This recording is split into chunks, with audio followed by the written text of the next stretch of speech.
நூல்வாசி இணைக்குடல் 5வது நிகழ்விற்கு எத்தனையோ பணிகளுக்கிடையே எங்களது அன்பின் அழைப்புகளை ஏற்று திராவிட இயக்கமும் கலைத்துறையும் முன்பகிர்வு என்ற தலைப்பில் சிறப்புரை ஆற்ற இசைந்துள்ள எங்கள் அன்பிற்கினிய பேராசிரியர் பெருந்தகை முனைவர் கி பார்த்திபராஜ் அவர்கள் திருப்பத்தூரில் அமைந்துள்ள தோய்நெஞ்ச கல்லூரியில் தமிழ்துறை தலைவர், நாடறிந்த யதார்த்த சிந்தனையாளர், முற்போக்கு எழுத்தாளர், முணுமுணுக்காமல் மனத்தில் பட்டதை யதார்த்தமாக பேசக்கூடியவர், இயல்பாக பழகக்கூடிய சிறந்த அறிஞர், சமத்துவம் சகோதரத்துவம் என்ற முற்போக்கு சிந்தனை இருந்தால் அடிமைத்தனம் ஒழியும் என்ற நல்லெண்ணம் கொண்டவர். நமது வரலாறு அறிவுபூர்வமாக கற்பிக்கப்பட வேண்டும். மூட நம்பிக்கையிலிருந்து விடுபட வேண்டும். முதலாளித்துவத்தின் வேர் பிடுங்கிட வேண்டும்.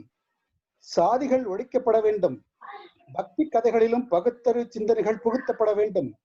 பத்திரிகைகளிலும் நல்ல அறிவு சார்ந்த செய்திகளையும் உண்மை தகவல்களையும் தெரிவிக்க வேண்டும் என்ற யதார்த்த சிந்தனையாளர். ஏன் திரைப்பட கலைகளிலும் இடம்பெறும் பால் உணர்வு காட்சிகளை, வன்முறை காட்சிகளை, மூட நம்பிக்கைகள் பரப்புதல் போன்றவற்றை நீக்கிட வேண்டும் என்ற உயரிய எண்ணம் படைத்தவர் நம் பேராசிரியர்.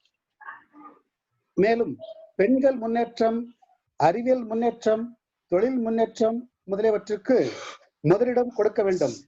கற்பனை புராணங்களுக்கு முக்கியத்துவம் கொடுத்து பக்தி என்ற பெயரில் பகுத்தறிவு சிந்தனைகளை மடிக்கிடக்கூடாது என்ற பெரியாரின் சிந்தனைவாதிகள், மார்க்சிய கொள்கைவாதியும் கூட. இவரின் கொள்கைகளும் குறிக்கோள்களும் பாரதியின் புரட்சி பாதைகளிலும் பெரியார் கண்ட நெறி வாழ்க்கையும் இவரை உலகிற்கு அறிமுகப்படுத்தியிருக்குமோ என்ற எண்ணம் எனக்கு தோன்றுகிறது. எனக்கு தெரிந்தவரை தமிழகத்தில் சாதி எனும் மணிமகுடத்தை கலற்றி காலால் எரிந்து மிதித்து தான் உயர்ந்த குடிமகன் என்ற பட்டத்தையும் பெற்ற மிக பெரும் அறிஞர். சாதிகள் இல்லையடி பாப்பா என்ற கொள்கையை உலகத்திற்கு அறிமுகப்படுத்திய மிக பெரும் பேரறிஞரும் கூட. இவரை பற்றி சொல்ல வேண்டுமென்றால், மேலும் ஐயா இளங்கலை பட்டத்தை 1997 அழகப்பா அரசு கலைக்கல்லூரி காரைக்குடியில் பயின்றவர். முதுகலை பட்டத்தை 1999 சென்னை பல்கலைக்கழகத்தில் பயின்று அதே பல்கலைக்கழகத்தில் தங்க பதக்கத்தை வென்ற தங்க மகன். 2008 சென்னை பல்கலைக்கழகத்தில் 20ஆம் நூற்றாண்டு தமிழியல் ஆய்வில் கோ மீனாட்சி சுந்தரனார் எனும் தலைப்பில் ஆய்வு செய்து முனைவர் பட்டம் பெற்றுள்ளார். மேலும் சென்னை பல்கலைக்கழகத்தில் நாட்டார் வழக்காற்றில் என்ற கொள்கைகளை உடைய படிப்பையும் கற்றிருக்கின்றார். சமஸ்கிருத கல்லூரியில் சமஸ்கிருத சான்றிதழ் பட்டம் பெற்றிருக்கின்றார். பேராசிரியர் பெருந்தகையின் ஆர்வமுள்ள துறைகள் சமூகவியல் துறை, நாடகத்துறை, நடிப்புத்துறை, இயக்கத்துறை, எழுத்துத்துறை, ஆய்வுத்துறை, திறனாய்வுத்துறை என்று பன்முக கோணத்திலே கற்கண்டை போன்று இனிக்கின்ற ஆர்வமுடைய தலைவர் இவர். ஐயா பெற்ற விருதுகள்: 1994 மாநில அளவிலான கட்டுரை போட்டியில் முதலிடம் பெற்று டெல்லியில் பாரத பிரதமரிடம் சத்போகான விருது பெற்ற பெருமகனார். 1997 மாநில அளவிலான கட்டுரை போட்டியில் முதல் பரிசு பெற்று டெல்லி ராஜ்கோட்டில் காந்தி சமிதி நடத்திய கூட்டத்தில் பரிசு பெற்று தேசிய இளைஞர் கருத்தரங்கில் பங்கேற்றவர். 1996 சிறந்த சிறுகதைக்கான விருதையும் பெற்றவர். பாரதி கடந்த நூற்றாண்டு கவிஞர் பற்றிய மதிப்பீடு நூல்களுக்கான சிறந்த கட்டுரைக்காகவும் 2001 பாரதி தமிழ்ச்சங்கம் எட்டயபுரத்தில் ஐயாவுக்கு வழங்க பெற்றது.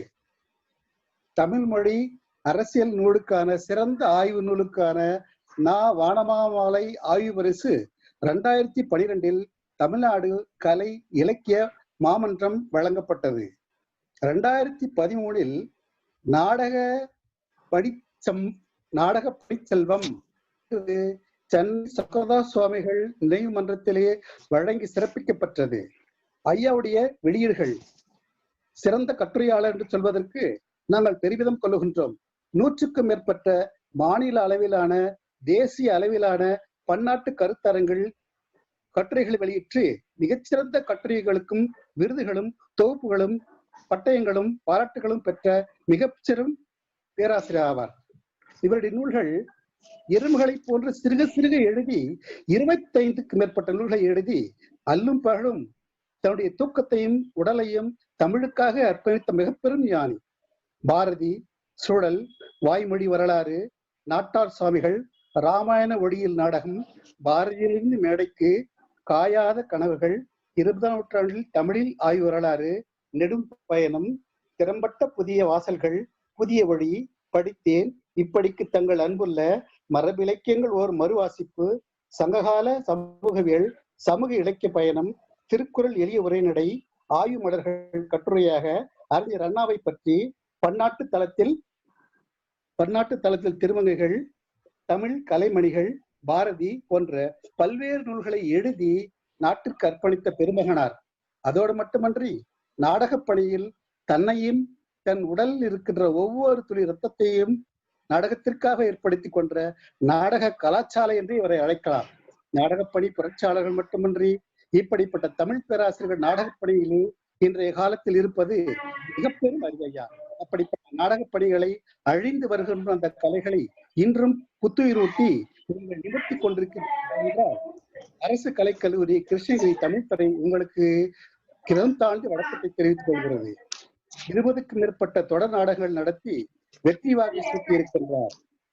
அவர் பணியாற்றும் திருப்பத்தூர் பேரரங்கு கல்லூரியில் மாற்று நாடக இயக்கம் என்ற அமைப்பை தொடங்கி 18 ஆண்டுகளாக நாடக பயிற்சி அங்கங்களை வகுத்து இவர் நாடகச் சம்மல் என்றே அப்பகுதியில் பெயர் பெற்றிருக்கின்றார். 2018ஆம் ஆண்டு லண்டனில் நடந்த உலகத்தமிழ் நாடக விழாவிற்கு அழைக்கப்பட்டு அங்கு பனி தீ என்னும் தனியாள் நாடகத்தை நடத்தினார். அதிலும் வெற்றி கண்டார். வெற்றி வாகை சூடினார். லண்டனே பாராட்டும் அளவிற்கு ஐயாவை வெற்றி புகழ்ந்து உச்சி முகந்து சென்றுவா மகனே செருமனை நோக்கென்று சிரமத்தாழ்த்தி அனுப்பி வைத்தது. அப்படிப்பட்ட பெருமகனார் இந்த விழாவிலே கலந்து கொண்டது நாங்கள் பெருமகிழ்ச்சியாக அழைக்கின்றோம். 2017ஆம் ஆண்டில் சிறந்த திரைப்படம் என்ற தேசிய விருது பெற்ற ஜோக்கர் திரைப்படத்தில் நடித்துள்ளார். பேராசிரியர்களுக்கு நடிக்க வாய்ப்புகள் கிடைப்பது மிக குறைவு. ஆனால் எத்தனையோ முறை இவரை கல்லூரிகளே வந்து நடிக்க தூண்டியும் கூட தமிழ் பணியாற்றுவது என் கடமை என்று நினைத்திருக்கின்ற இத்தகைய தமிழ் பேராசிரியரை இந்த தொடக்க விழாவிற்கு நூல் வாசிப்பு இணைக்குடலுக்கு வந்திருக்கின்ற உங்களை எங்கள் கல்லூரியின் சார்பாகவும் எங்கள் பேராசிரியர் பெருமக்கள் சார்பாகவும் எங்கள் வாழ்த்துக்களை சொல்லி வரும் எங்கள் முதல்வர்கள் சார்பாகவும் மற்றும் எங்கள் கல்லூரியில் பயிலுகின்ற இளங்கலை, முதுகலை, ஆய்வு மாணவர்கள், இந்த கல்லூரியில் இந்த நினைவு கூடத்திலே நிகழ்ந்து கொண்டிருக்கின்ற மாநில அளவிலான, மத்திய அளவிலான, தேசிய அளவிலான கல்லூரி பேராசிரியர்கள் அனைவருக்கும் வருக வருக என்று வாழ்த்தி, உங்களையும் வருக எங்களுக்கு தமிழ் அமைதி தருக என்று வாழ்த்தி இருகரம் உங்களை வரவேற்கின்ற மதியா. மிக்க மகிழ்ச்சி. வருக, உங்கள் கருத்துக்களை எங்களுக்கு தருக. அனைவருக்கும் வணக்கம். கிருஷ்ணகிரி ஆடவர் கலைக்கல்லூரி தமிழ்துறை ஏற்பாடு செய்திருக்கக்கூடிய இந்த நூல்வாசி என்னும் இணைய வழியிலான கூட்டத்திலே கலந்து கொள்வதிலே நான் உண்மையிலேயே மிகுந்த மகிழ்ச்சி அடைகிறேன். என்னை இந்த கூட்டத்திற்கு அழைத்த எங்களுடைய நெடுநாள் இனிய நண்பர் பேராசிரியர் வெங்கடேசன் அவர்களுக்கும் ஏனைய தமிழ்துறை பேராசிரியர் பெருமக்களுக்கும் இணைந்திருக்கக்கூடிய மாணவர்கள், பேராசிரியர் பெருமக்கள், நண்பர்கள், தமிழ் ஆர்வலர்கள் அனைவருக்கும் என்னுடைய பணிவான முதற்கண் வணக்கங்களை தெரிவிப்பதிலே நான் மகிழ்ச்சி அடைகிறேன். மிக நீண்ட அறிமுக உரை, எனக்கே சலிப்பாக இருக்கிறது இவ்வளவு விஷயங்களை கேட்பதற்கு. ஆனாலும் அழகிய தமிழிலே அவற்றை கோவைப்பட விளக்கி சொன்னார் ஐயா அவர்கள். மிக கூச்சத்தோடு அந்த அறிமுகத்தை நான் ஏற்றுக்கொள்ளுகிறேன். அதில் ஒரு 5 நண்பர்களே, இந்த நாளில் நான் அறிமுகப்படுத்த எடுத்துக்கொண்டிருக்கக்கூடிய நூல் திராவிட இயக்கமும் கலைத்துறையும் என்னும் தலைப்பிலான பேராசிரியர் மு. ராமசாமி அவர்களுடைய இந்த நூல். இந்த திராவிட இயக்கமும் கலைத்துறையும் என்கிற இந்த நூலுக்கு கீழே, அந்த தலைப்புக்கு கீழே நாடகத்துறை எதிர்கொண்ட கலகங்கள் என்று பேராசிரியர் மு ராமசாமி அவர்கள் ஒரு துணை தலைப்பையும் இட்டிருக்கிறார்கள். 2014ஆம் ஆண்டு இந்த நூல் வெளிவந்திருக்கிறது. நியூ செஞ்சுரி புத்தக நிறுவனம் இந்த புத்தகத்தை வெளியிட்டிருக்கிறார்கள். நான் ஏன் இந்த புத்தகத்தை அறிமுகப்படுத்த, அதுவும் ஒரு தமிழ் துறையினுடைய நூல் வாசிப்பில் அறிமுகப்படுத்த வேண்டும் என்று நினைக்கிறேன் என்றால், அளவிலே மிகச் சிறிய நூல், ஏறத்தாழ ஒரு 80 பக்கங்களை கொண்ட இந்த நூல் மிகவும் கனதியான விஷயங்களை கொண்டிருக்கிறது. நான் அதை முதல் முறை படித்த போது மிகுந்த மன எழுச்சிக்கு உள்ளானேன். ஒரு வரலாற்றியல் மாணவனாக, ஒரு இலக்கிய மாணவனாக, சமூகவியலை கூர்ந்து கவனிக்கிற ஒரு மாணவனாக இருக்கக்கூடிய நான், திராவிட இயக்கம் என்கிற ஒரு இயக்கம் தமிழ் சமூகத்தில் மிகப்பெரிய தாக்கத்தை செலுத்தி இருக்கக்கூடிய இந்த இயக்கம் நாடகத்தின் வழியாக என்ன விதமான தாக்கங்களை செலுத்தி இருக்கிறது, அழுத்தத்தை செலுத்தி இருக்கிறது என்பதை நான் மிக விரிவாக, நுட்பமாக இந்த நூலிலே தெரிந்து கொண்டேன். எனவே இன்றைக்கு திராவிட இயக்கம் என்ன செய்தது, எதை செய்து விட்டார்கள் என்று கேட்கிற கேள்வியானாலும் சரி, தந்தை பெரியார் அவர்களுக்கு மீதான காழ்ப்புணர்வை, எதிர்ப்புணர்வை பல்வேறு சமூக அமைப்புகள் வெளிக்காட்டி கொண்டிருக்கக்கூடிய சூழலில் இன்றைக்கு வளரக்கூடிய இளைய தலைமுறையும் அந்த காழ்ப்புணர்வுக்கு ஒரு சில இடங்களிலே ஆட்பட்டிருக்கிற அந்த ஆதங்கத்தின் அடிப்படையிலும் நான் இந்த நூலினை உண்மையிலேயே தமிழ் சமூகத்தினுடைய முகத்தை மாற்றி போட்ட திராவிட இயக்கத்தினுடைய பங்களிப்பை நாடகத்தின் வழியாக சொல்லுகிற பேராசிரியர் மு ராமசாமி அவருடைய இந்த நூலை மிக முக்கியமான நூலாக நான் கருதுகிறேன். தமிழ் இலக்கிய புலத்திலே, தமிழ் கல்வி புலத்திலே இயங்கக்கூடிய நாம் அவசியம் படிக்க வேண்டிய நூல் என்பதை நான் உங்களுக்கு பரிந்துரை செய்கிறேன். நண்பர்களே, 1876ஆம் ஆண்டு பிரிட்டிஷ் அரசு நாடகங்களை நிகழ்த்தி கொண்டிருந்த, தேசிய உணர்வுகளை வெளிப்படுத்திக் கொண்டிருந்த நாடகங்களை நடத்த விடாமல் தடை செய்வதற்காக நாடக தடை சட்டம் என்ற ஒன்றை கொண்டு வருகிறார்கள். இது எப்போ? 1876ல. அது ஆங்கிலேயர்கள் 1947இல் விடை பெற்று போன பிறகும் அன்றைக்கு இருந்த ஆட்சியாளர்களால் முன்னெடுக்கப்பட்டிருக்கிறது. அதற்கு திராவிட இயக்கத்தினுடைய பல நாடகங்கள் தடை செய்யப்பட்டிருக்கின்றன, நிகழ்த்த விடாமல் ஒடுக்கப்பட்டிருக்கின்றன, கலைஞர்கள் கைது செய்யப்பட்டிருக்கிறார்கள், வழக்குகள் நடந்திருக்கின்றன என்கிற ஒரு விரிவான வரலாறு நமக்கு இருக்கிறது. 2013ஆம் ஆண்டு என்னுடைய நாடக ஆசான் பரீட்சா என்கிற நவீன நாடக குழுவை நடத்தி கொண்டிருந்த ஞானி அவர்கள் உயர்நீதிமன்றத்திலே, சென்னை உயர்நீதிமன்றத்திலே ஒரு வழக்கினை தொடுக்கிறார். ஆங்கிலேயர்கள் போட்ட இந்த நாடக தடை சட்டம் எவ்வளவு அநீதியானது, கருத்துரிமைக்கு எதிரானது, உண்மையில் கருத்துக்களை கூறக்கூடிய உரிமையை ஒரு சுதந்திர நாடாக இந்திய தேசம் ஏற்றுக்கொண்டிருக்கிறது, இந்திய அரசியல் சட்டத்திற்கு எதிராக இருக்கிறது இந்த சட்டம், ஒவ்வொரு நாடகத்தின் முன்னாலேயும் போய் காவல்துறையிடம் அனுமதி வாங்க வேண்டியிருக்கிறது, அவர்கள் அனுமதியை தருவதற்கு காலத்தால் தாமதப்படுத்துகிறார்கள், எனவே பல நாடக நிகழ்வுகளை நடத்த முடியாமல் போகிறது, இந்த காரணத்தை காட்டி அந்த தடை சட்டத்தை நீக்க வேண்டும் என்று கேட்கிறார். 2013ஆம் ஆண்டிலே மாண்புமை நீதியரசர் சந்துரு அவர்கள் அவருடைய தீர்ப்பு, வரலாற்று முக்கியத்துவம் வாய்ந்த தீர்ப்பு வருகிறது. 1876லே பிரிட்டிஷ் ஏகாதிபத்தியம் நாடகங்களை ஒடுக்குவதற்காக, தேசிய இயக்கத்தை ஒடுக்குவதற்காக போடப்பட்ட அந்த சட்டம் உடைத்து தூள் தூளாக ஆக்கப்படுகிறது என்கிற இந்த குறிப்பை பேராசிரியர் மு ராமசாமி அவர்கள் அவருடைய முன்னுரையிலே குறிப்பிடுகிறார்கள். நண்பர்களே, இந்த நூல் முழுவதும் திராவிட இயக்கம் கலைத்துறையை அணுகிய விதம் நமக்கு தெரியும்.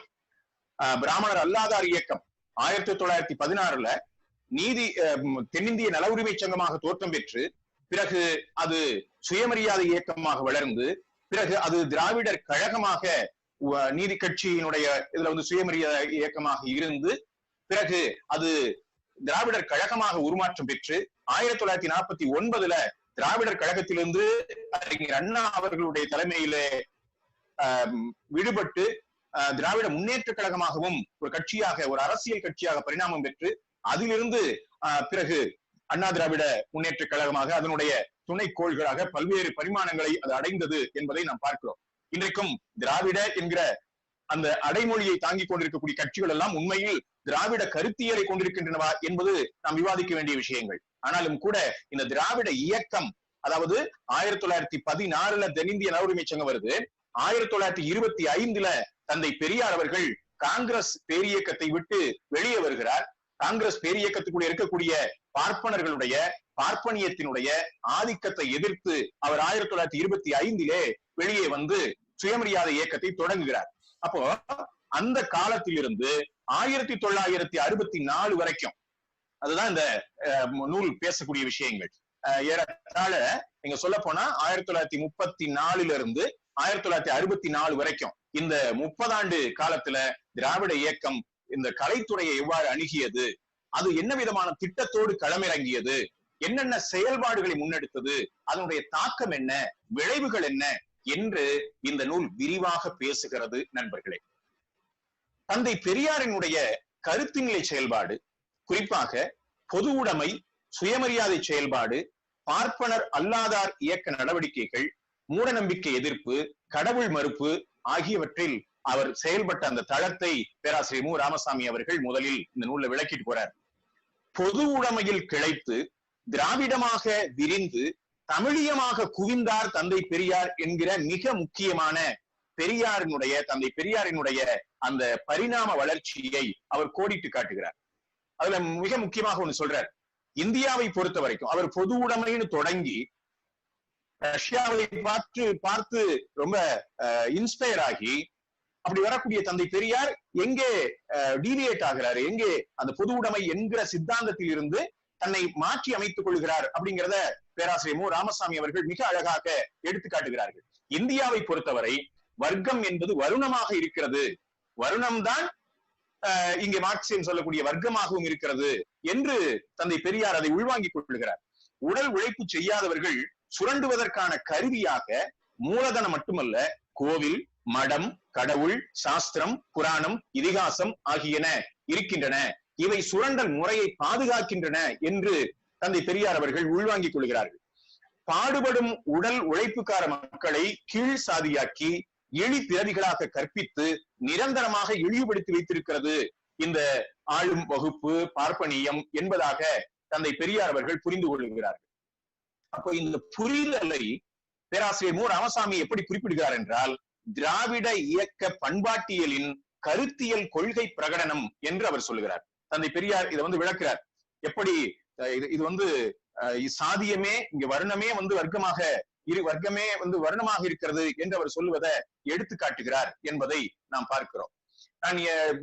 நம்ம பார்க்கிறோம் இந்திய வரலாற்றிலே 1925 ஆண்டு கம்யூனிஸ்ட் கட்சி இந்தியாவிலே தோற்றுவிக்கப்படுகிறது. 1920 என்ற ஒரு கருத்து உண்டு, 1925 என்ற ஒரு கருத்து உண்டு. அப்போ அதற்கு முன்னும் பின்னுமாக காங்கிரஸ் பேரியக்கத்துக்குள்ளேயே கம்யூனிஸ்டுகள் சோசியலிஸ்டுகளாக இயங்கிக் கொண்டிருக்கிறார்கள். பிறகு 1925 அவர்கள் ஒரு கட்சியாக உருவெடுக்கிற போது பிரிட்டிஷ் ஏகாதிபத்தியம் அவர்கள் மீது கடுமையான அடக்குமுறைகளை ஏவி விடுகிறது. அந்த இயக்கம் தடை செய்யப்படுகிறது, தலைவர்கள் வேட்டையாடப்படுகிறார்கள். உடனே அவர்கள் அந்த முதற்கட்ட இரண்டாம் கட்ட தலைவர்கள் எல்லாம் தலைமறைவு வாழ்க்கையை மேற்கொண்டு கட்சியினை ஒரு தலைமறைவு கட்சியாக கம்யூனிஸ்ட் கட்சியை கட்டுறாங்க. அப்போ பேராசிரியர் மு. ராமசாமி ஒரு கேள்வி எழுப்புகிறார்.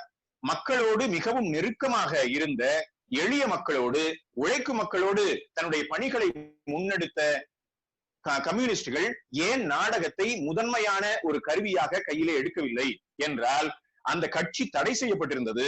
ஒரு தலைமறைவு கட்சியை நடத்தி கொண்டிருந்தவர்களுக்கு மக்கள் மத்தியிலே கருத்தை பரப்புவதற்கான ஒரு வெகுஜன இயக்கமாக நாடகத்தை கையில் எடுக்க முடியாமல் போய்விட்டது என்பதையும் அவர் சொல்றார். அதனால நாடகத்தை நிகழ்த்தி மக்களை திரட்டல் வெளிப்படையான அரசியல் நடைமுறைக்கு அவர்கள் போக முடியவில்லை அப்படிங்கிறத அவர் சொல்றார். அப்போ அந்த அடிப்படையில இந்த அவர்கள் விட்ட கம்யூனிஸ்ட் கட்சிகள் பொது உடைமை இயக்கம் விட்ட அந்த இடத்தை மிகச் சரியாக தந்தை பெரியார் உள்வாங்கிக் கொண்டார் என்று பேராசிரியர் மு. ராமசாமி இந்த நூலில் தெரிவிக்கிறார். என்னன்னா, பண்பாட்டு தளத்திலே பழமைக்கு எதிராக திராவிட இயக்கம் எழுப்பிய அந்த கலக குரல்கள் மிக முக்கியமானவை என்கிறார். என்ன மாதிரியான கலக குரல்கள்? அன்னைக்கு இந்தியாவுல குறிப்பாக தமிழ்நாட்டுல இருந்த அந்த ஒட்டுமொத்த பண்பாட்டு தளத்தையே தலைகீழாக புரட்டி போடுகிற பணியை திராவிட இயக்கம் செய்கிறது. ஆரியத்திற்கு எதிராக திராவிடத்தை முன்னிறுத்துகிறது, மனு தர்மத்துக்கு எதிராக சமதர்மத்தை முன்னிறுத்துகிறது, வெள்ளை என்கிற நிறத்திற்கு எதிராக கருப்பை முன்னிறுத்துகிறது, ஆதிக்க அடிமைத்தனத்துக்கு எதிராக சுயமரியாதையை முன்னிறுத்துகிறது, புராண இதிகாசத்துக்கு எதிராக சமூக யதார்த்தத்தை முன்னிறுத்துகிறது. அதனாலதான் இந்த புராண இதிகாசங்களுக்கு எதிராக திருக்குறளை தந்தை பெரியார் உயர்த்தி பிடித்தார், திராவிட இயக்கத்தினர் உயர்த்தி பிடித்தார்கள். தந்தை பெரியார் திருக்குறளை கூட முற்றுமுழுவதுமாக ஏற்றுக்கொள்ளவில்லை.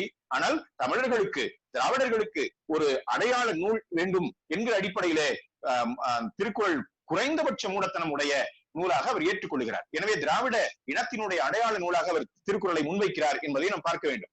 கர்நாடக இசைக்கு எதிராக தமிழ் இசை என்கிற இந்த எதிர் முரண்களை திராவிட இயக்கம் தொடர்ச்சியாக கட்டமைத்து வருகிறது என்பதை பேராசிரியர் மு. ராமசாமி அவர்கள் தன்னுடைய நூலிலே எடுத்து காட்டுகிறார்கள். புதிய உறவு நிலைகள் இந்த அமைப்புக்குள்ள வருது. அதாவது இந்த அடிமைத்தனத்தை தலைவர் தொண்டர் அப்படின்னு இருக்கிற அந்த அடிமைத்தனத்தை மாற்றுவதாக அந்த திராவிட இயக்கம் தன்னுடைய அமைப்புக்குள்ளேயே வரக்கூடிய சொல்லாடல்கள் கற்பிக்கின்றன. ஐயா, அண்ணா, தம்பி, இந்த உறவு நிலைகள் திராவிட இயக்கத்துக்குள்ள வருது. தந்தை பெரியாரை ஐயாங்கிறாங்க, அண்ணான்னு அண்ணாதுரையை சொல்றாங்க, அவர் தம்பி என்று விழித்து பேசுகிறார் அப்படிங்கலாம் பாக்குறோம். இதனுடைய நீட்சியாகத்தான் திராவிட முன்னேற்ற கழகத்தினுடைய அந்த கழகத்திலே வெகு காலம் தலைவராக பொதுச் செயலாளராக இருந்த கலைஞர் கருணாநிதி அவர்கள் என் உடன்பிறப்பே என்று அவர் பேசினார். நாம் எல்லோரும் அறிந்திருப்போம். அவர் ஒரு கூட்டத்துக்கு வந்தாருன்னு சொன்னா அவரு எல்லாரையும் விழித்து பேசுவார். அது திராவிட இயக்க மரபு. எல்லோரையும் அங்கீகரித்து பேசி ஒரு 3-4 நிமிடங்களுக்கு பிறகு உடன்பிறப்பே, என் உயிரினும் மேலான உடன்பிறப்பேன்னு சொல்லும் போது அந்த திராவிட முன்னேற்ற கழகத்தை சார்ந்தவர்கள் ஆர்ப்பரித்து கூச்சலிடுவதை நாம் பார்க்கலாம். அப்ப அப்படி ஒரு மந்திர சொல்லாக உடன் பிறப்பு அப்படிங்கிறது இருக்குல்ல, நான் வேற நீ வேற அப்படின்னு இல்ல, நாம் உடன் பிறப்பு என்பதாக அந்த சொல்லாடர்கள். அதையே பிறகு எம்ஜி ராமச்சந்திரன் அவர்கள், எம்ஜிஆர் அவர்கள் ரத்தத்தின் ரத்தமேன்னு அதை நீட்டிச்சு போறார். அப்ப இது திராவிட இயக்கத்தினுடைய இப்படி ஒரு உறவுநிலை சொல்லாடர்கள் எப்படி பண்பாட்டு தளத்துல நெருங்கினாங்க அப்படிங்கிறத பாக்குறோம். அதனால திராவிட இயக்கத்தினுடைய எல்லா அசைவுகளுமே மிக முக்கியமாக பண்பாட்டு தளத்தில் ஒரு மாற்றை முன்வைத்தன. நீங்க தோளில துண்டு போடுறது, நீங்க ஒரு முறை கவிஞர் அறிவுமதி சொன்னார், கூட்டங்கள்ல துண்டு அணிவிக்கிற வழக்கம் இருக்குல்ல, நம்முடைய அந்த பழைய திராவிட தலைவர்கள்லாம் நீளமான துண்டு போட்டிருப்பாங்க. மேடையில துண்டு அணிவிக்கிற வழக்கம் உண்டு. ஏன் துண்டு அணிவிச்சு இப்படி காசை வீணாக்கணும் அப்படின்னு சொன்ன போது கவிஞர் அறிவுமதி ஒரு முறை சொன்னார், என்னன்னா இந்த துண்டு அணிவிப்பது என்பது எதை காட்டுகிறதுனா, நாங்கள் ஒரு காலத்திலே இந்த துண்டை தோளிலே அணிய முடியாத காலம் இருந்தது. ஆண்டைகளை கண்டால், ஆதிக்க சாதியை கண்டால் நாங்கள் இந்த துண்டை எடுத்து கக்கத்திலே இடுக்கிக் கொள்ள வேண்டியிருந்தது, இடுப்பிலே கட்டிக்கொள்ள வேண்டியிருந்தது, கையிலே வைத்துக் கொள்ள வேண்டியிருந்தது. அவர்கள் அந்த பக்கம் போன பிறகுதான் நாங்க இந்த தோளுக்கு மேல ஏத்த முடியும், தலைப்பாகை கட்ட முடியாது, தோளில போட முடியாது. அப்போ நீ என்னடா உனக்கு சமமாக நானும் தோளிலே துண்டு அணிவேன் என்று ஒரு மாற்று பண்பாட்டை உருவாக்கிய இயக்கமாக திராவிட இயக்கத்தை அவர் குறிப்பிட்டார். அதை நான் இங்க நினைவுபடுத்த விரும்புகிறேன். அப்படி இந்த பேராசிரியர் ராமசாமி அவர்கள் காட்டுகிற அந்த சித்திரம் இருக்கிறதே, ஒட்டுமொத்த பண்பாட்டு தளத்தில் மிக முக்கியமான குறுக்கீடுகளை திராவிட இயக்கம் செய்திருக்கிறது. நண்பர்களே, 1932ல 21/10/1932 கொழும்பு கெய்டி தியேட்டர்ல தந்தை பெரியார் அவர்களுக்கு ஒரு வரவேற்பு நிகழ்த்தப்படுகிறது. அதுல பேசின பெரியாருடைய அந்த பேச்சு மிக முக்கியமானது. அவர் என்ன பேசுறாருன்னா, இந்த சினிமா காட்சி, அன்னைக்கு சினிமா படம் வருது, பேசும் படம் வருது, நமக்கு புராணங்களை இதிகாசங்களை எல்லாம் எல்லா நாடகங்கள்ல இருந்த அத்தனை கதைகளும் சினிமாவுல வருது. தொடக்க கால தமிழ் சினிமாவுடைய போக்கினை நாம் அறிந்திருப்போம். அவர் என்ன சொல்றாரு அவர் பேச்சுல, இந்த சினிமா காட்சி பார்ப்பதற்கு அதிசயமாயும் ரம்யமாயும் காணப்பட்டாலும் இதை பார்ப்பதனால் ஏற்படும் பயன் மூட நம்பிக்கையையும் அடிமைத்தனத்தையும் தவிர வேறு ஒன்றும் இல்லைங்கிறார். சினிமா காட்சியை பார்க்கறதுனால மூட நம்பிக்கை தான் வளருது, அடிமைத்தனம் தான் வளருது, இதை தவிர வேறு ஒரு பயனும் இல்லை என்று பேசுகிறார். இப்படி இதை எடுத்து, இந்த மாதிரியான திரைப்படங்களை எடுத்து சோம்பேறிகள், உழைக்காதவர்கள் பயன்படுத்தி கொண்டு ஏழைகளை வருத்தி செல்வத்தை பெருக்கிக் கொள்ளுகிறார்கள் என்று குற்றம் சுமத்துகிறார். இப்ப என்ன சொல்றாரு அந்த பேச்சுல, இனி திரைப்படங்களில் இப்படியான காட்சிகள் தடுக்கப்பட வேண்டும் அப்படின்னு பேசுறாரு. அப்ப என்ன வரணும், பகுத்தறிவும் சுதந்திரமும் ஏற்படக்கூடிய விஷயங்களையே நாடகமாகவோ படக்காட்சியாகவோ காட்ட இந்த தியேட்டர் சொந்தக்காரர்கள் முயற்சி எடுக்க வேண்டும் அப்படின்னு குறிப்பிடுறார். அப்ப இந்த உரை ரொம்ப முக்கியமானது நண்பர்களே. ஏனென்றால் திராவிட இயக்கம் திரைப்படத்தை பார்க்கிறது, நாடகத்தை பார்க்கிறது, இசையை பார்க்கிறது என்று பல்வேறு விஷயங்களில் அவர்கள் கவனம் செலுத்தினார்கள். தமிழர்களுடைய திராவிடர்களுடைய பண்பாட்டுல இருந்த அத்தனை அம்சங்களையும் அவர்கள் கவனித்து அதன் மீது வினையாற்றினார்கள். நீங்க பாரதிதாசனுடைய அந்த ஒரு எம் தமிழர் செய்த தமிழ் படம் அப்படின்னு ஒரு கவிதை இருக்கும். பாரதி அதுல எழுதியிருப்பாரு, பரமசிவன் அருள் புரிய வந்து வந்து போவார், பதிவிரதைக்கு இன்னல் வந்து பழையபடி தீரும் அப்படின்னு அவர் சொல்லுவார். நம்முடைய படங்கள் எல்லாம், சினிமா படங்கள் எல்லாம் பக்திமயமாக இருந்தன. ஒருத்தர் துன்பம் வரும், சிவபெருமான் வந்து அருள் புரிவாரு, அப்புறம் அந்த துன்பம் போகும். ஒரு பதிவிரதைக்கு இன்னல் வரும், அப்புறம் தீரும். அவர் கேட்கிறாரு, தமிழர்கள் எடுத்த படத்துல எங்க தமிழ் இருக்கிறது, எங்கே தமிழினுடைய அடையாளம் இருக்கிறது என்று பாரதிதாசன் கேட்கக்கூடிய அந்த குரல் என்பது தந்தை பெரியாருடைய குரல் என்பதை நாம் நினைவில் வைத்துக் கொள்ள வேண்டும். இதை விளக்கி கொண்டு போகிற பேராசிரியர் மு. ராமசாமி அவர்கள் மிக முக்கியமான ஒரு விஷயத்தை சொல்றார். அன்னைக்கு அதாவது 20ஆம் நூற்றாண்டினுடைய தொடக்கத்துல இந்தியா முழுவதும் இந்திய தேசிய விடுதலை இயக்கம் உச்சத்தில் இருந்த காலத்தில், இந்தியா முழுவதுமே பற்றி எரிந்து கொண்டிருந்தது என்று நாம் கருதி கொண்டிருந்த காலத்துல தமிழ்நாட்டில் இருந்த நாடக மூவர் என்று தவத்திரு சங்கரதாஸ் சுவாமிகளையும் பரிதிமார் கலைஞர் அவர்களையும் பம்மல் சம்பந்த முதலியாரையும் குறிப்பிடுறாரு மு. ராமசாமி ஐயா. அவர் என்ன சொல்றாருன்னா, இவர்கள் இந்த 3 பேர் தான் முதன்மையான நாடகக்காரர்கள். இந்த 3 பேருடைய எழுத்திலையுமே இந்திய சுதந்திர போராட்டத்திற்கான அந்த அம்சங்கள் வரவே இல்லையே, ஏன் என்ற ஒரு கேள்வியை எழுப்புகிறார். அப்ப அவர் எழுப்பிட்டு என்ன சொல்றாரு, பாரதி சுதேச கீதங்கள் எழுதி கொண்டிருந்த காலத்திலே தான் மற்ற ஏனைய புலவர்கள், பண்டிதர்கள் இந்த சுதந்திரம் ஒரு விஷயத்த பேசாம, அடிமைப்படுத்தப்படுகிறோம் என்கிற விஷயத்த பேசாம, ஆங்கில வெள்ளை ஆதிக்கம் என்பதை பேசாமல் அவர்கள் வேறு விஷயத்தை எழுதி கொண்டிருந்தார்கள். எனவே ஒரு படைப்பாளி பற்றி எரிந்து கொண்டிருந்தாலும் அவன் எதில் கருத்து செலுத்துகிறான் என்பதை பொறுத்துத்தான் அவனுடைய வெளிப்பாடு அமைகிறது என்பதை அவர் சுட்டிக்காட்டுறார். அதுல என்ன கேட்கிறாருன்னு சொன்னா, பம்மல் சம்பந்த முதலியார் வழக்கறிஞராக இருந்தவர், பின்னாடி நீதிபதி ஆகிறார். அவருக்கு அரசாங்க ஊழியராக இருந்தவர், அதனால அரசாங்கத்துக்கு எதிராக எழுத முடியாது. பரிதிமார் கலைஞர் கல்லூரி பேராசிரியராக, பல்கலைக்கழக பேராசிரியராக இருந்தவர், அதனால எழுத முடியாது. சரி, ஆனால் இழப்பதற்கென்று எதுவுமே இல்லாத நாடக கலைஞராகிய சங்கரதாஸ் சுவாமிகள் ஏன் எழுதவில்லை என்பது இன்னுமே எனக்கு புரியவில்லை அப்படிங்கிறார். அப்போ இப்படியான ஒரு போக்கு இருந்திருக்கிறது. அவருடைய நாடகங்கள் எல்லாம் பெரும்பாலும் புராணத்தை மறு ஆக்கங்கள் செய்திருக்கிறார்கள். அப்ப அந்த இந்திய விடுதலைக்கு தமிழ் நாடகம் அளித்த பங்களிப்புங்கிறது எங்க பார்க்கிறோம்னு சொன்னா, தவத்திரு சங்கரதாஸ் சுவாமிகளுடைய நாடகங்களுக்கு இடையில நாடக நடிகர்கள் பாடுகிற பாடல்கள் இருக்குல்ல, அதுதான் சுதந்திர வேட்கைக்கு தூண்டுகோலாக அமைந்திருக்கிறது. உண்மையிலேயே அந்த நாடகம் அப்படி இல்லை. வள்ளி திருமணம் நாடகத்தில் பாடக்கூடிய கலைஞர்கள், குறிப்பாக விஸ்வநாத தாஸ், அவர் கொக்கு பறக்குதடி பாப்பான்னு பாடுவார், காந்தியோ பரம ஏழை சன்னியாசின்னு பாடுவார் என்று இப்படி இந்த கலைஞர்கள் அந்த நாடகத்திற்கு இடையில் பாடி இருக்கிறார்களே தவிர, அந்த நாடகம் நீங்க தேப்போ கிருஷ்ணசாமி பாவலர் மாதிரியான ஒரு சில தெரிப்புகள், கதரின் வெற்றி மாதிரியான சில நாடகங்களை தவிர அந்த நாடகம் அப்படிங்கிறது, இந்த நாடக மூவர் அதை செய்யவில்லையே என்று பேராசிரியர் மு. ராமசாமி அவர்கள் கேள்வி கேட்கிறார்கள். அப்போ அதுதான் இங்க குறிப்பிடுகிறார். இந்த இடைவெளியை திராவிட இயக்கம் மிக தெளிவாக திட்டமிட்டு கொண்டு களமிறங்கியது. அதனுடைய முதலாம் கட்ட, 2ஆம் கட்ட தலைவர்களாக இருந்த தந்தை பெரியார் அவர்கள், அறிஞர் அண்ணா அவர்கள், கலைஞர் கருணாநிதி அவர்கள், இவங்களெல்லாம் ஒரு திட்டத்தோடு ஒரு உண்மையிலேயே ஒரு கலை என்கிற ஊடகத்தை ஒரு அரசியல் இயக்கம், ஒரு பண்பாட்டு இயக்கம் எப்படி பயன்படுத்த வேண்டும் என்பது மாதிரியான மிக தெளிவான திட்டங்களோடு அவர்கள் களம் இறங்கி இருக்கிறார்கள். படைப்பாளிகளில் பாரதிதாசனை போன்றவர்கள், நாடகத்துல எம்.ஆர். ராதா, திருவாரூர் தங்கராசு போன்றவர்கள், சினிமாவுல எஸ்.எஸ். ராஜேந்திரன், எம்ஜிஆர் உள்ளிட்ட பல பேர் என்று நாம் சொல்லலாம்.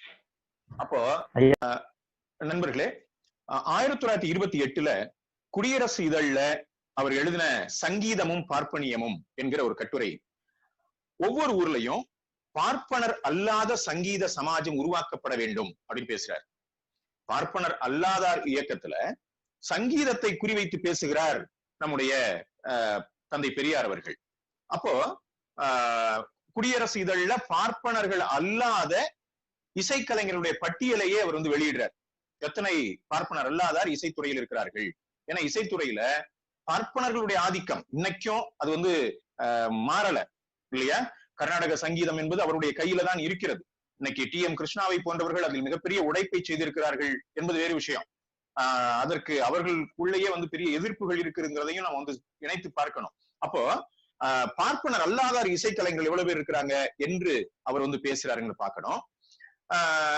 பேராசிரியர் மு. ராமசாமி அவர்கள் எழுதுகிறார்கள், நாடக கம்பெனிகள், அன்னைக்கு நாடகங்களை நடத்தி கொண்டிருந்த கம்பெனிகள் பெரும்பாலும் பிராமணர், அதாவது பெரும்பாலும் பார்ப்பனர் அல்லாதார் கையில் இருந்த போதும் அவர்கள் பல சமூகத்தவர்களை கூட்டி அவர்களை கொண்டு பார்ப்பனர்கள் உருவாக்கிய அந்த புராண இதிகாச கதைகளையே நாடகமாக்க முயன்று கொண்டிருந்ததிலிருந்தே அவர்களை மீட்க வேண்டிய அவசியம் தந்தை பெரியாருக்கு இருந்தது அப்படின்னு பேராசிரியர் மு. ராமசாமி அவர்கள் சுட்டிக்காட்டுகிறார்கள். அதுல என்ன குறிப்பிடுறாருன்னா, 1929 28/12/1929 அதுல மதுரையில் நடக்க இருந்த ஒரு நாடகத்தை பற்றிய குறிப்பு வருகிறது. அந்த நாடக தலைப்பை கொடுக்கிறாரு, சந்திர கமலா அல்லது சுயமரியாதையின் வெற்றி. இது குடியரசு இதழ்ல வந்து பதிவு செய்யப்படுது. அப்ப இதுதான் பதிவு பெற்றிருக்கக்கூடிய வரலாற்றில் முதல் திராவிட இயக்க நாடகமாக அவர் குறிப்பிடுகிறார் என்பதை நாம் பார்க்கிறோம். அதை போல 1930 பங்கஜம் அல்லது பார்ப்பன கொடுமை என்னும் நாடக நூல் பற்றிய அறிமுகமும் வந்திருக்கிறது என்பதை பார்க்கிறேன். 1930 அந்த பங்கஜம் அல்லது பார்ப்பன கொடுமை அப்படின்னு ஒரு நாடக நூலை பற்றிய அறிமுகம் குடியரசு இதழ்ல வருதுன்னு சுட்டி காட்டுறாரு. அதே இதழ்ல வசீகர மனோகரி அல்லது தீண்டாதார் யார் என்கிற ஒரு நாடகம் பற்றிய குறிப்பு வருது என்பதை காட்டுறாரு. அதே போல 1937 கோலார் தங்கவயல் அங்க சமூக சீர்திருத்த நாடக சபை அப்படின்னு ஒரு சபையினர் வந்து இந்த தீண்டாதார் யார் என்கிற தலைப்புல அந்த நாடகத்தை வந்து நடத்துறாங்க. அப்போ திராவிட இயக்கம் தன்னுடைய செயல்பாடுகள்ல மாநாடுகளில் பல இடங்களில் நாடகத்தை ஒரு கருவியாக எடுத்துக்கொண்டு போகிறார்கள் அப்படிங்கிறத பேராசிரியர் மு. ராமசாமி அவர்கள் சுட்டிக்காட்டுகிறார்கள். அடுத்த மாதத்திலேயே அந்த 1937 ஆம்பூர்ல நடைபெற்ற வட ஆற்காடு ஜில்லா சுயமரியாதை மாநாட்டுல இந்த நாடகம் நடத்தப்பட்டிருக்கிறது. தந்தை பெரியார் கலந்து கொண்டு வாழ்த்துரை வழங்கி இருக்கிறார் அப்படிங்கிறத நம்ம பார்க்கிறோம். 1938 பசுமாத்தூர் ஆதி திராவிட சங்கத்தாரால் பம்மல் சம்பந்த முதலியாருடைய பிராமணனும் சூத்திரனும் என்கிற நாடகம் நடத்தப்பட்டிருக்கிறது. 1934 இந்த நான் முதலில் சொல்லிய அந்த விஷயங்கள், தந்தை பெரியார் அவர்கள் நாடகத்தை எவ்வாறு ஒரு கருவியாக பயன்படுத்த முடியும், இசையை ஏனைய கலைகளை எவ்வாறு ஒரு திராவிட இயக்க கருத்தியலை பரப்புவதற்கான ஒரு கருவியாக பயன்படுத்த முடியும் என்பதை அவர் சிந்தித்திருக்கிறார். அதை குறித்து அவருடைய தோழர்களோடு விவாதித்திருக்கிறார். அதற்கான ஒரு திட்டத்தோடு அவரும் அவருடைய அடுத்த கட்ட தலைவர்களும் இறங்கி இருக்கிறார்கள் என்பதைத்தான் நான் விவரித்து சொன்னேன். இதுல வந்து மிக முக்கியமான ஒரு நிகழ்வாக இந்த 9/9/1934 இதுல சீர்திருத்த நாடக சங்கத்தாரால் பாரதிதாசனுடைய ரன்யன் என்கிற ஒரு நாடகம் நிகழ்த்தப்படுகிறது. இந்த ரன்யன் நாடகம் தான் பின்னால வந்து ரன்யன் அல்லது இணையற்ற வீரன் என்கிற பெயர்ல நடத்தப்பட்டது. இந்த 1934 நடந்த அந்த நாடக நிகழ்வுல தந்தை பெரியார் கலந்து கொண்டு தலைமை ஏற்று உரை நிகழ்த்துகிறார். அந்த உரை இந்த திராவிட இயக்கத்தினுடைய நாடக பங்களிப்பை, நாடக பார்வையை, போக்கை புரிந்து கொள்வதற்கு நமக்கு பெரிய வாய்ப்பாக இருக்கும். அதை பேராசிரியர் ராமசாமி அவர்கள் எடுத்து காட்டுறாங்க. என்னன்னா, அந்த நாடகத்தை பார்த்துட்டு தந்தை பெரியார் பேசுகிறார், நாடகம் நடிக்கப்படும் கதைகள் விஷயமும் இதுக்கு முன்னால, எது இரண்யன் என்கிற அந்த நாடகத்திற்கு முன்னால நாடகம் நடிக்கப்படும் கதைகள் விஷயமும் தற்கால உணர்ச்சிக்கும் தேவைக்கும் சீர்திருத்த முறைக்கும் ஏற்றதா இல்லாமல் பழமையை பிரச்சாரம் செய்யவும், மூட நம்பிக்கை, வர்ணாசிரமம், ஜாதி வித்தியாச உயர்வு தாழ்வு, பெண்ணடிமை, பணக்காரத்தனம் முதலிய விஷயங்களை பலப்படுத்தவும் அவற்றை பாதுகாக்கவும் தான் நடிக்கப்படுகிறதே ஒழிய வேறில்லை என்கிறார். இது மிக முக்கியமான விமர்சனம். எதை தந்தை பெரியார் இலக்கியங்களை பார்த்தாலும் சரி, கலைகளை பார்த்தாலும் சரி, இதை ஒவ்வொரு முறையும் சொல்லுவார்.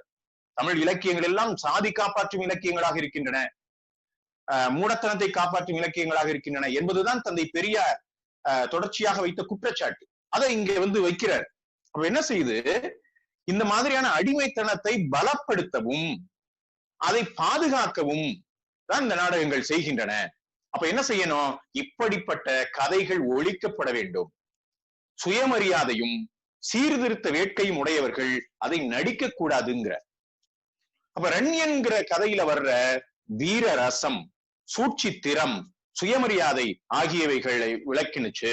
இது பகுத்தறிவுக்கு நல்ல உணவாகவும் இருந்தது என்று தந்தை பெரியார் பேசியதாக மு. ராமசாமி ஐயா எடுத்துக்காட்டுறார். இந்த ரன்யன் நாடகம் நல்ல பகுத்தறிவுக்கு உணவாக இருந்தது.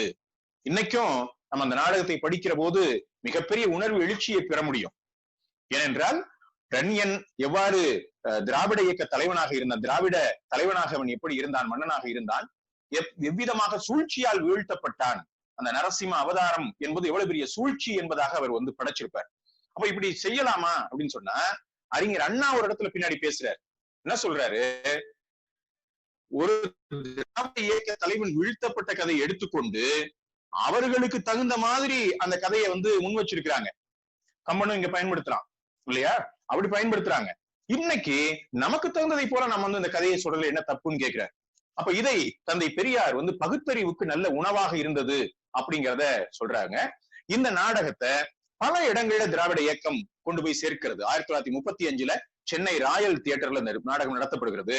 1936 வாணியம்பாடிக்கு அடுத்து இருக்கக்கூடிய அம்பலூர்ல இந்த நாடகம் நடத்தப்படுகிறது. என்ன வேடிக்கை தெரியுமா, அந்த அம்பலூர்ல நடக்கிற அந்த நாடகத்துக்கும் தந்தை பெரியார் கலந்துக்கிறார்.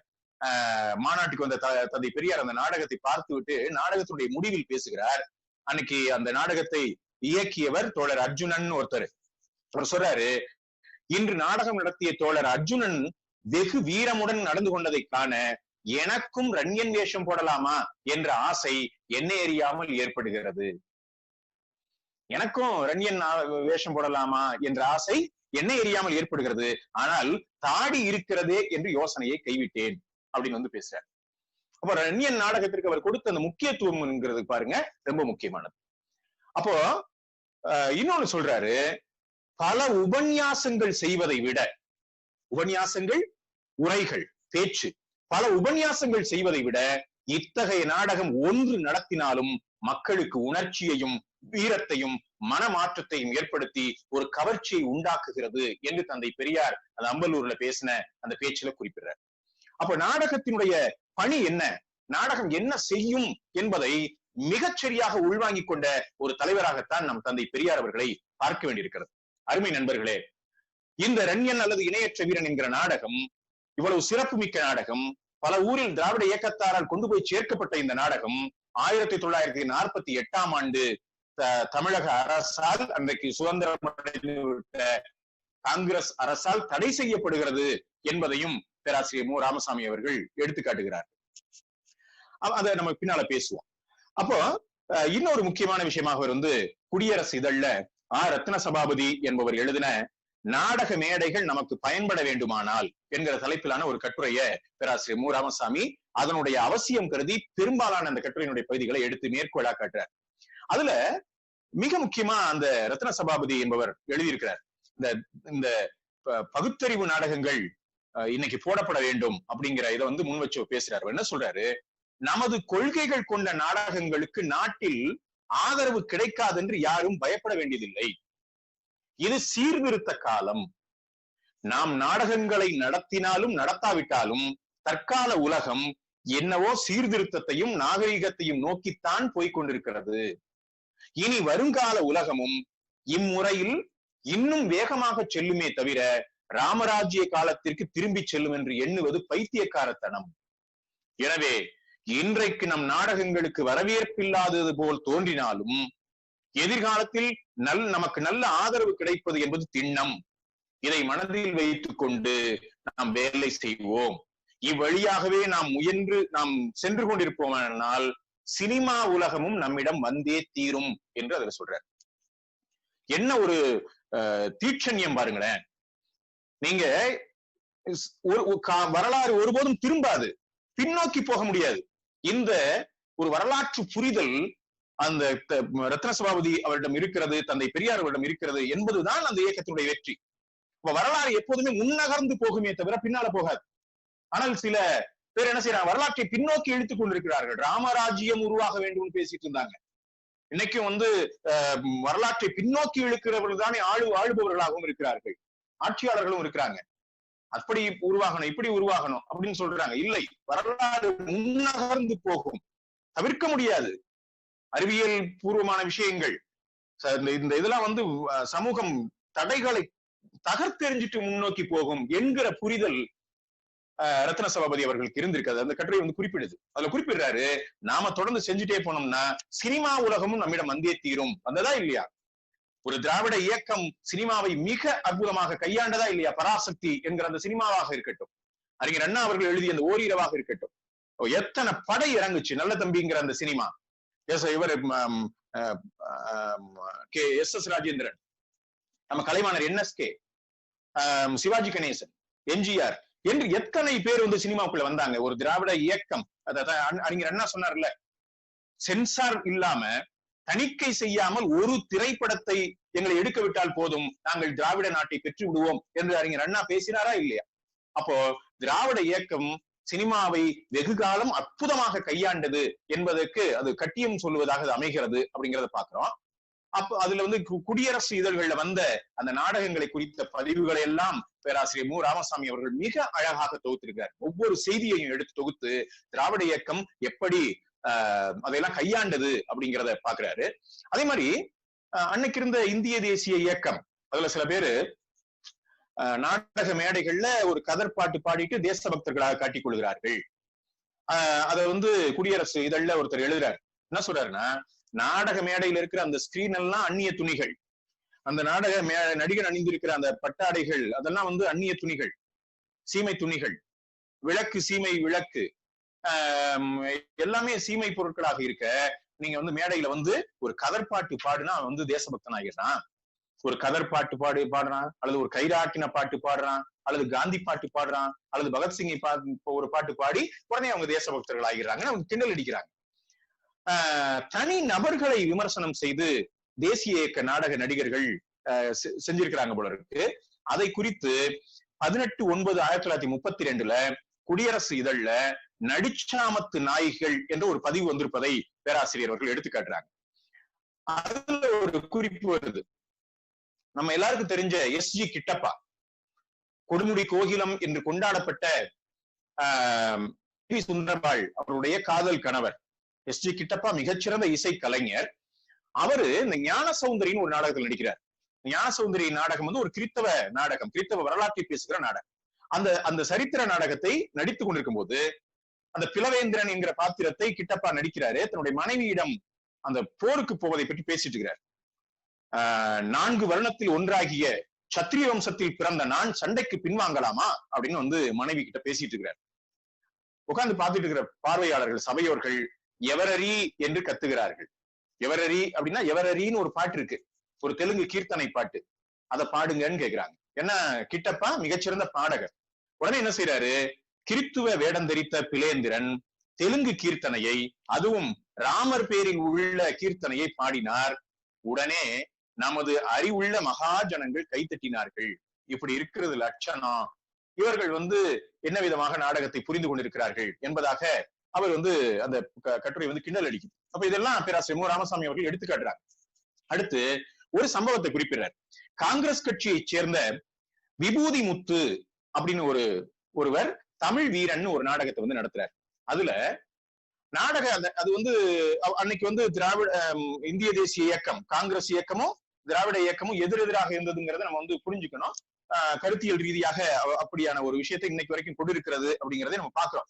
அதுல அந்த நாடகத்துக்கு இடையில அந்த விபூதி முத்துங்கிறவர் என்ன செய்வாருன்னா, 2 கழுதைகளை மேடைக்கு இழுத்துட்டு வருவார்.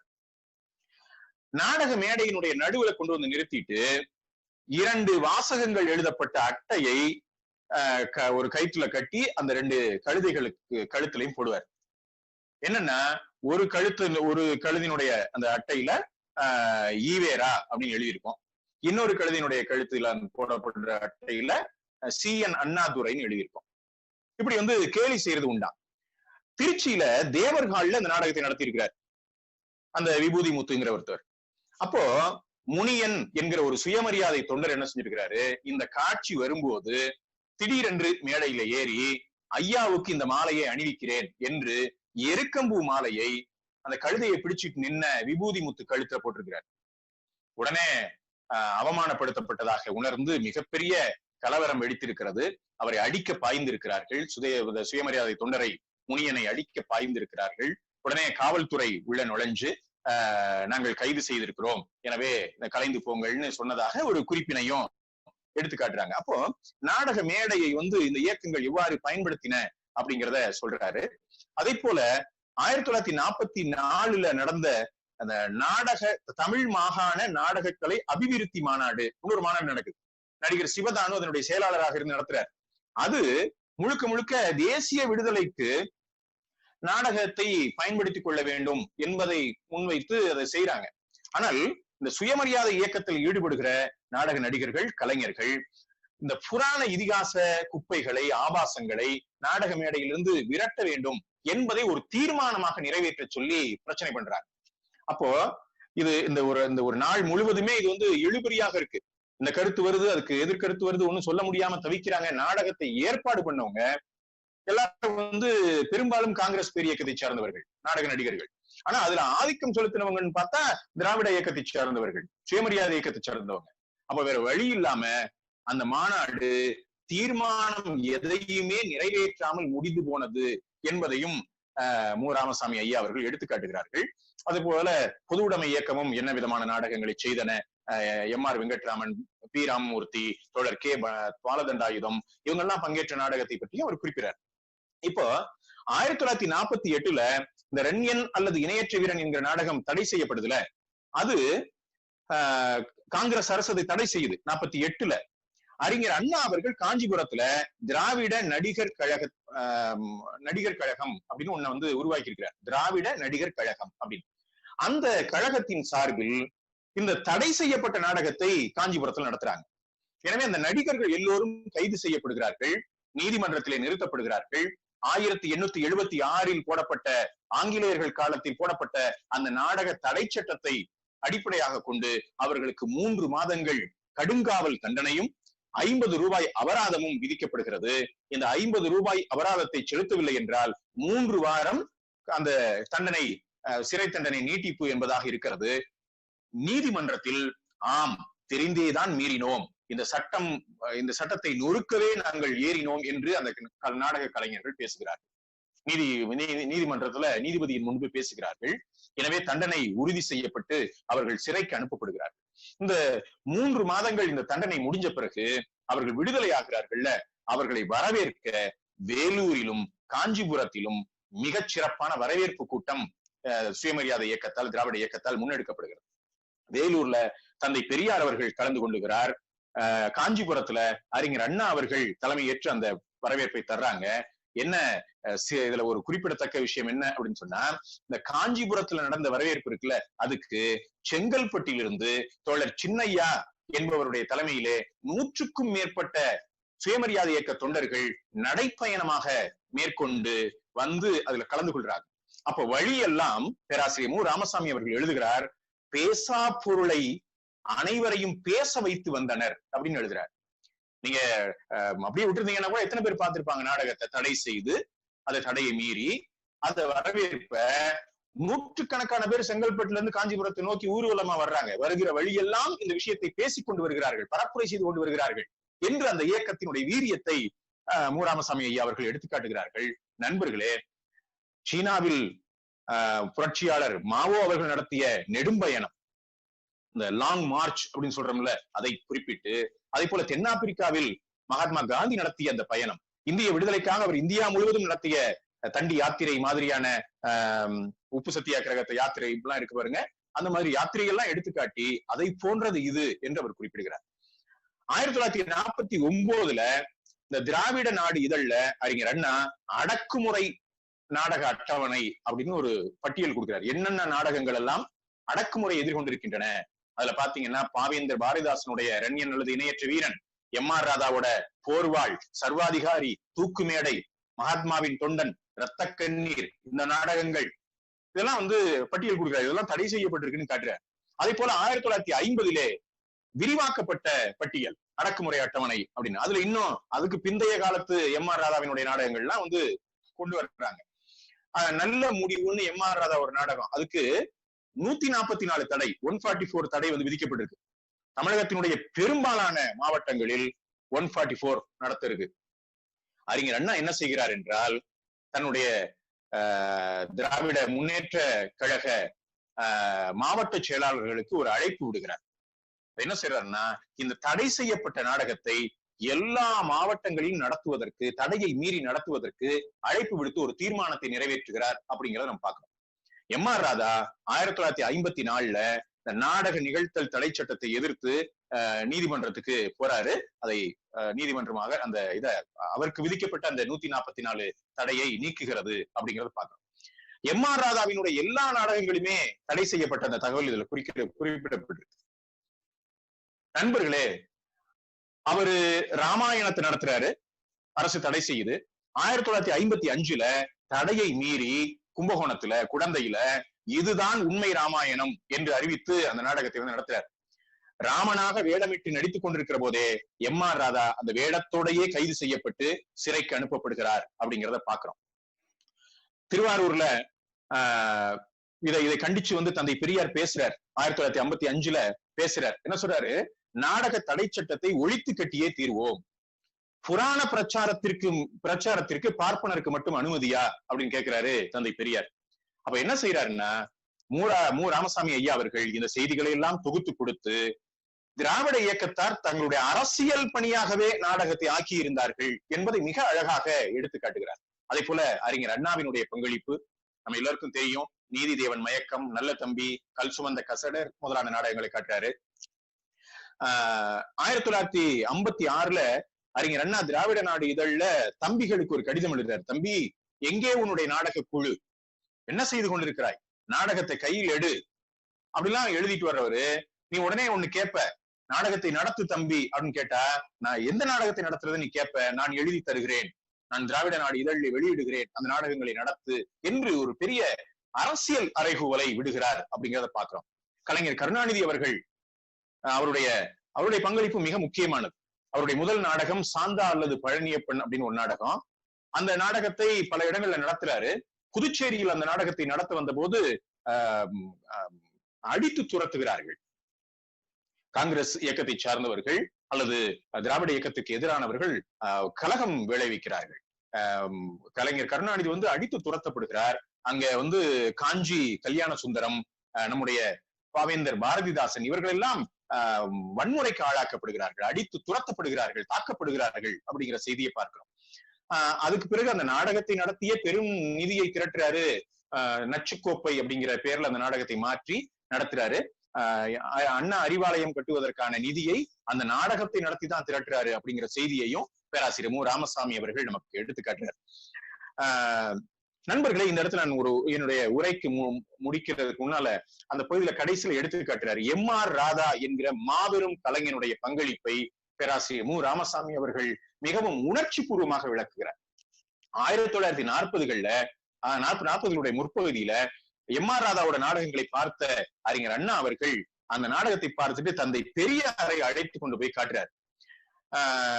இழந்த காதல் என்கிற ஒரு நாடகத்தை பார்க்க பெரியாரும் ஈவி.கே. சம்பத்து, அறிஞர் அண்ணா இவர்கள் எல்லாம் டிக்கெட் வாங்கிட்டு போறாங்க. ஏன்னா இந்த குறிப்பு ரொம்ப முக்கியமானது. தந்தை பெரியார் வந்திருக்கிறாருன்னா டிக்கெட் வாங்கிட்டு வர சொல்லுன்னு சொல்லுவார். யாரு வந்தாலும் சரி, நாடகம் பார்க்கறதுக்கு காசு கொடுத்துட்டு வரட்டும் என்பதுதான் எம்.ஆர். ராதாவுடைய அந்த ஆகிருதி, இந்த ஆளுமை. அப்படி டிக்கெட் வாங்கிட்டு அறிஞர் அண்ணா இவங்க எல்லாம் போறாங்க. இப்ப நீங்க யோசிச்சு பாருங்க, ஒரு பெரிய அரசியல் தலைவர் நம்முடைய நாடகத்தை பார்க்க வந்திருக்கிறாருன்னா நாடக கலைஞரானாங்களா என்ன செய்வோம்? அரங்கத்தினுடைய வாயிலுக்கே போய் வரவேற்றிருப்போம் இல்லையா? ஆனா நீங்க நாடக டிக்கெட் வாங்கிட்டு வரட்டும்ங்கிறாரு. இவங்க வாங்கிட்டு போய் பாக்குறாங்க. பார்த்துட்டு இடைவேளையில் மேடையில் ஏறி பேசுகிறார்கள். ரொம்ப வரலாற்று முக்கியத்துவம் வாய்ந்த அந்த குறிப்பு. தந்தை பெரியார், அறிஞர் அண்ணா இவர்கள் குறிப்பிடுகிறார்கள், நாங்கள் நடத்துகிற 100 மாநாடுகளும் நாங்கள் நடத்துகிற 100 மாநாடுகளும் ராதாவின் நாடகம் ஒன்றும் சரி அப்படின்னு பேசுறாங்க. 100 மாநாடுகளை திராவிட இயக்கம் நடத்துவதற்கு இஸ் ஈக்குவல் டு, சரி சமமாக எம்.ஆர். ராதாவோட ஒரு நாடகம் போதும் என்று தந்தை பெரியார் அதை முன்வைக்கிறத நம்ம பாக்குறோம். நண்பர்களே, நான் எம்.ஆர். ராதாவினுடைய அனைத்து பெரும்பாலான நாடகங்கள் தடை செய்யப்பட்டிருக்கின்றன. உடனே வேற வேற பேர்கள் அதை நடத்திட்டு போயிட்டே இருப்பாரு. நாடகங்களுக்கு 7 முறை தடை விதிக்கப்பட்டிருக்கிறது. 6 வழக்குகள் அவர் மீது தொடுக்கப்பட்டிருக்கிறது. 144 தடை உத்தரவு தமிழகத்தினுடைய பெரும்பாலான இடங்கள்ல நாடகம் நடத்தக்கூடாது என்று அவர் மீது விதிக்கப்பட்டிருக்கிறது. 16 நாட்கள் சிறைவாசம் போயிருக்கிறார். ஐயா மு. ராமசாமி அவர்கள் தொகுத்து காட்டுகிறார். 1944 இருந்து 1964 வரைக்கும் இந்த 20 ஆண்டுகள்ல எம்.ஆர். ராதா எத்தனை நாடகங்கள் நடத்தியிருக்கிறார். அந்த எண்ணிக்கையை சொல்றாரு. கணக்கில் வராதவை எல்லாம் விட்டுட்டு எண்ணி பார்த்தாலும் 5641 நாடகங்கள் நடத்தியிருக்காரு. எவ்வளவு? 5641 நாடகங்கள் நடத்தியிருக்கிறார். அத நீங்க ஒரு ஆண்டுக்கு 365 நாள் 365 டிவைட் பண்ணோம்னு வச்சுங்களேன், வகுத்து பார்த்தால் 20 ஆண்டுகளில் 15 ஆண்டுகள் தினந்தோறும் நாடகம் பண்ணியிருக்காரு. 15 வருஷத்து நாடகம் நடத்தியிருக்கிறார். இத ரொம்ப வியந்து நிகழ்ந்து சொல்றாரு ஐயா மு. ராமசாமி அவர்கள். அதாவது அன்னைக்கு சினிமாவிலையும் மிக முக்கியமான நடிகராக எம்.ஆர். ராதா இருந்திருக்காரு. அப்ப படப்பிடிப்பு முடிஞ்சிட்டு மாலை நேரத்துல நாடகங்களுக்கு போறது. அப்ப 20 வருஷம் அவர் செயல்பட்டு இருக்கிறாருன்னு வச்சுங்களேன். அதுல 15 வருஷத்தை தினந்தோறும், அப்போ 5641 நாடகங்களை அவர் நாட்கள் நடிச்சிருக்கிறாரு அப்படிங்கிறத அவர் எடுத்து கொடுத்துட்டு ஒரு விஷயத்த சொல்றாரு. திராவிட இயக்க கருத்து பொதியான நாடக நிகழ்த்தல்களில் தன்னை முழுவதுமாய் கழித்திருக்கிற ராதாதான் திராவிட இயக்க நாடக நிகழ்ச்சிகளின் உச்ச அளவுமானிங்கிறார். ஹை ஸ்கேல் திராவிட இயக்க நாடக நிகழ்த்தலுடைய ஹை ஸ்கேல் என்னன்னு சொன்னா ராதாதான் எடுத்துக்காட்டு என்பதாக சொல்லுகிறார். அப்போ இந்த நாடக கழகம்னு அவர் சொல்றாரு பாருங்க, அது என்ன குறிப்பிடுறாருன்னா 1934 ரன்னியன் அல்லது இணையற்ற வீரன் நாடகத்தை பார்த்துவிட்டு தந்தை பெரியார் பேசுகிறாரே, அது முதல் கழகம். நாடக அபிவிருத்தி மாநாட்டுல கழகம் செய்கிறார்களே சுயமரியாதை இயக்க நடிகர்கள் தோழர்கள், அது 2வது கழகம்.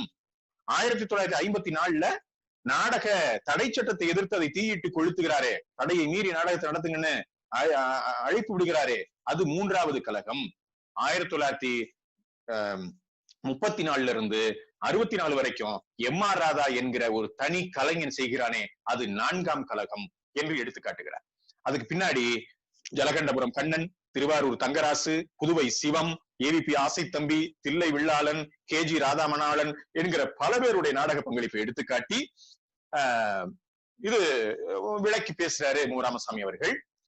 30களுடைய பிற்பகுதியிலிருந்து 1930களுடைய பிற்பகுதியிலிருந்து 60களினுடைய பிற்பகுதி வரைக்குமான அந்த 30 ஆண்டு காலத்தை திராவிட நாடக இயக்க செயல்பாட்டின் பொற்காலம் என்று பேராசிரியர் மு. ராமசாமி குறிப்பிடார். அவர் இன்னொன்னு குறிப்பிடார் இந்த நாடகத்தினுடைய இறுதியில, இந்த நூலினுடைய இறுதியில, திராவிட இயக்கத்தவர்கள் கைகளில் இப்போது நாடகங்கள் இருப்பதாக தெரியவில்லை. ஆட்சிக்கட்டிலுக்கான ஏணியாக மட்டுமே அது அமைந்து போனதுதான் அதன் சோகம் அப்படிங்கிறார். இது மிக முக்கியமான ஒரு விமர்சன குறிப்பு. திராவிட இயக்கம் அவ்வளவு பெரிய பங்களிப்பை செய்திருக்கிறது. ஆனால் அது எதற்கு மட்டுமே பயன்படுத்தி தூக்கி எறிந்திருக்கிறார்கள். ஆட்சி கட்டிலுக்கான ஏணியாக மட்டுமே அது அமைந்து போய்விட்டதுதான் அவருடைய சோகம் என்று எடுத்துக்காட்டி 2003 பேராசிரியர் மூரா அவர்கள் நடத்திய அந்த கழகக்காரர் தோழர் பெரியார் என்கிற அந்த நாடகத்தை 5வது கழகம் என்று எடுத்துக்காட்டுகிறார். நான் அதோடு என்னுடைய உரையை நிறைவு செய்ய விரும்புறேன். ஒரு தந்தை பெரியாருக்கு சிவப்பு சட்டை போட்டு கழகக்காரர் தோழர் பெரியார் அவருடைய இடதுசாரி சிந்தனைகளை முன்வைக்கிறார். திராவிட இயக்கத்தவர்களும் அவருடைய இடதுசாரி சிந்தனைகளை ஏற்றுக்கொள்கிறார்கள். பொது உடைமை இயக்கத்தை சார்ந்தவர்களும் தந்தை பெரியாருக்கு அப்படியான ஒரு வரலாற்று வகிபாகம் இருக்கிறது என்பதை ஏற்றுக்கொள்ளுகிறார் என்பதை அந்த இறுதி பகுதியிலே சுட்டிக்காட்டி அது மிக முக்கியமாக அதை சொல்லுகிறார். ரொம்ப மூரா ஐயா நான் பல இடங்கள்ல சொல்லியிருக்கேன். 100 இடத்துல சொன்னாலும் 101 இடத்துலயும் சொல்லலாம்.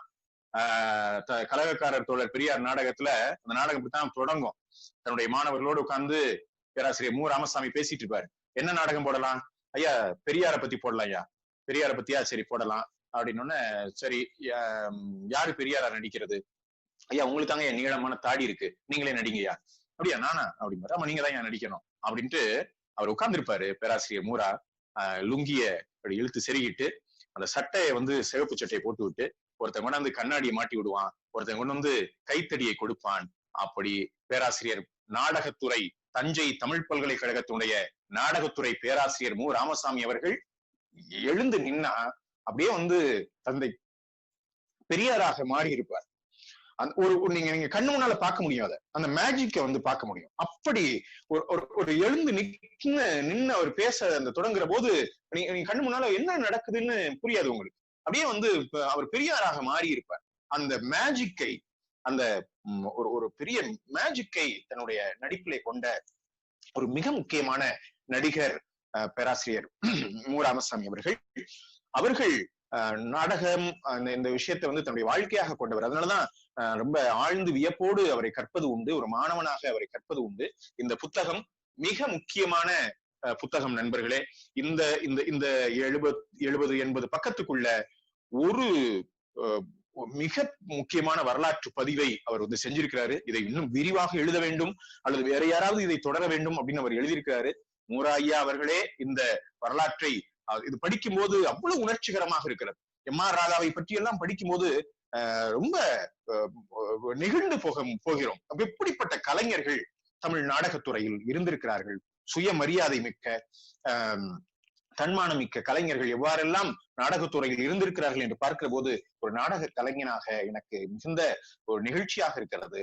அப்படியான ஒரு மிக முக்கியமான வரலாற்று பதிவு இந்த நூல் என்பதை சொல்லி நீங்கள் அனைவரும் படிக்க வேண்டும். நியூ செஞ்சுரி புத்தக நிறுவனம் வெளியிட்ட இந்த நூல் மு ராமசாமி ஐயாவுடைய நாடகம் குறித்த அந்த நூல்கள் எல்லாம் மிக முக்கியமான ஆவணங்கள். இந்த நூல் ரொம்ப முக்கியமான ஒரு நூல், நீங்கள் அனைவரும் படிக்க வேண்டும் என்று கேட்டுக்கொண்டு இந்த வாய்ப்பினை நல்கிய பேராசிரியர் வெங்கடேசன் அவர்களுக்கும் கிருஷ்ணகிரி அரசு கலைக்கல்லூரிக்கும் தமிழ் துறைக்கும் என்னுடைய மனமார்ந்த நன்றிகளை தெரிவித்துக் கொள்கிறேன். வேற ஏதாவது விவாதங்கள் இருப்பானால் தொடர்ந்து பேசுவோம். நன்றி. மகிழ்ச்சியா. ஒரு ஐயங்கய்யா, இப்போ காங்கிரஸ் பீரியட் இல்லைங்கய்யா, காங்கிரஸுக்கு எதிர்கட்சியா இடதுசாரிகள் கிட்டத்தட்ட 60 எம்எல்ஏக்கள் இருந்த வரையில இருந்தாங்கிற மாதிரி ஒரு தகவல் உண்டுங்க. அதுக்கு பிறகு இந்த நாடகம் அவங்க ஆட்சிக்கு வர்ற அளவுக்கு பெரிய அளவுக்கு கூடுதலா இருந்திருக்குது. ஆமாங்கய்யா. ஆமா, இப்ப இடதுசாரிகள் ஏன் அந்த களத்தை பயன்படுத்தல, அந்த நாடக துறை சம்பந்தப்பட்ட அந்த கலை வடிவத்தை எதற்கு பயன்படுத்தாம போனாங்க? ஏன்னா இன்றைக்கு திராவிட இயக்கம் அந்த விஷயத்தை கைவிட்டுங்கிற மாதிரி நான் நினைக்கிறேன். இன்னைக்கு கலை இலக்கிய பெருமன்றம், முற்போக்கு எழுத்தாளர் சங்கம் போன்ற அமைப்புகள் இடதுசாரி அமைப்புகள் இன்னைக்கு அதை சரியா புரிஞ்சுக்கிட்டு அந்த கலை வடிவத்தை எடுத்து வீதி வீதியா போறோம். ஆமா, ஆனா அந்த காலகட்டத்துல இடதுசாரிகள் இதை ஏன் தவற விட்டாங்கிற மாதிரி நீங்க என்னங்க நினைக்கிறீங்க? இல்ல என்னுடைய நான் குறிப்பிடுறேங்க, அந்த புத்தகத்திலையும் குறிப்பிட்டிருக்காரு. என்னன்னா அது ஆங்கிலேயர்கள் காலத்திலும் சரி, அதற்கு பிறகு இந்திய விடுதலை காலத்தை ஒட்டிய இதுல மிகப்பெரிய அதாவது குறிப்பாக கம்யூனிஸ்ட் கட்சி தடை செய்யப்பட்டது, அதனுடைய செயல்பாடுகள் முடக்கப்பட்டிருந்தன. தலைவர்கள் பல்வேறு இடதுசாரி இயக்க தலைவர்கள், கம்யூனிஸ்ட் கட்சி தலைவர்கள் தலைமறைவாக இருந்து செயல்பட வேண்டிய காலமாக இருந்தது. நம்ம ஜீவா பல மாதங்கள், பல வருடங்கள் இப்படியான தலைமறைவு வாழ்க்கையை மேற்கொண்டார்கள் அப்படிங்கிறத மு ராமசாமி ஐயாவும் சுட்டிக்காட்டி, அதனால் அவர்கள் வெளிப்படையான இயக்கங்களுக்கு வர முடியாமல் போயிருக்கலாம் அப்படின்னு சொல்றாரு. அதுக்கு பிறகு பின்னாடி கே பாலதண்டாயுதம், பி ராமமூர்த்தி இவர்களுடைய காலத்துல சில நாடக முயற்சிகளையும் அவர் சொல்றாரு. நீங்கள் சொல்லுவதை போல இடதுசாரி இயக்கம் நாடகத்தை மிகச்சரியாக உள்வாங்கிக் கொண்டு, குறிப்பாக வீதி நாடகங்களை கையில் எடுத்துக்கொண்டு, எளிய நாடக வடிவங்களை கையில் எடுத்துக்கொண்டு மக்கள் மத்தியிலே சென்றிருக்கிறது என்பது சமகால வரலாறு. ஆனால் இடதுசாரி இயக்கம் நாடகத்தை ஒரு கருவியாக எடுத்துட்டு போக முடியாமைக்கு அந்த இயக்கம் தடை செய்யப்பட்டிருந்தது காரணமாக இருக்கிறது என்பதை மு ராமசாமி ஐயா எடுத்துக்காட்டுகிறார். அதைத்தான் தந்தை பெரியார் அவர்கள் மிகச்சரியாக பயன்படுத்திக் கொண்டதாகவும் அவர் எடுத்துக்காட்டுகிறார். ஐயா ரொம்ப மகிழ்ச்சியா, நன்றிங்க, ரொம்ப அருமையா இருந்ததுங்க உங்களுடைய உரை. நன்றிங்க ஐயா. பெரியாரின் திராவிட சித்தாந்தங்கள் தற்கால மேல போயிடுச்சு. திராவிட இயக்கம் கடைசி கலைத்துறை ஆட்சி அமைக்க பயன்படுத்திக் கொண்டன என கொள்ளலாம். ஆம், திராவிட இயக்கங்கள் ஆட்சி அமைக்க பயன்படுத்திக் கொண்டன என்பதைத்தான் அதையும் மு ராமசாமி சாரும் சொல்றாரு.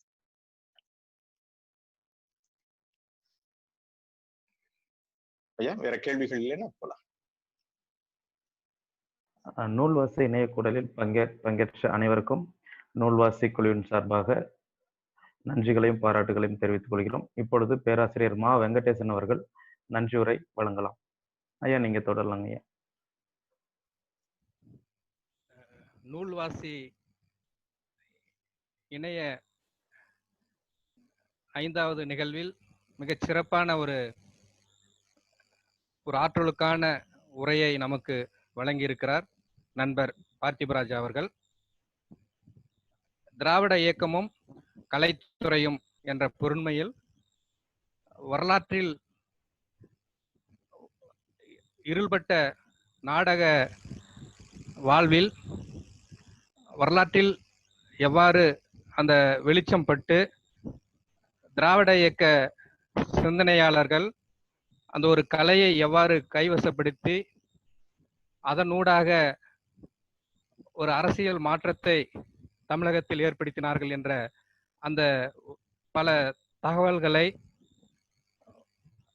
மிக அற்புதமாக தம்முடைய உரையில் பேசியிருக்கிறார் நண்பர் பார்த்திபராஜா அவர்கள்.